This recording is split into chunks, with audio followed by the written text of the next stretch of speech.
සම්බුදු රජුන් දෙසා වදාළ උතුම් ශ්‍රී සද්ධර්මය වසර 2333කට පෙර ලක්දිව ස්ථාපිත වූයේ අනුබුදු මිහිඳු මහරහතන් වහන්සේගේ ශ්‍රී ලංකා ගමනයත් සමගයි.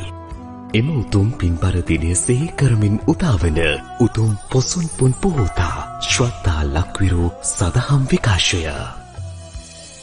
ජුන් මාස 10 වනදා උදැසන 5:30 සිට නිතින් සදහම් පැතිර යන උතුම් පින්බිමක් වූ ආනමඩුව මහමෙවුනාව භාවනා අසපුවේ සිට සජීවීව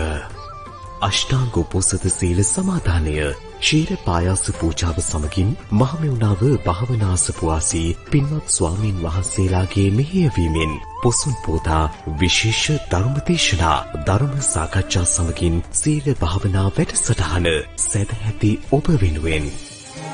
උතුම් අෂ්ටාංග උපෝසත සීලය සමාදන්ව පින්පෙත් පුරන්නට ශ්‍රද්ධා ලක්විරු පොසොන් පුන් පෝතා සදහම් විකාශය සමගින් ඔබත් එක්වන්න.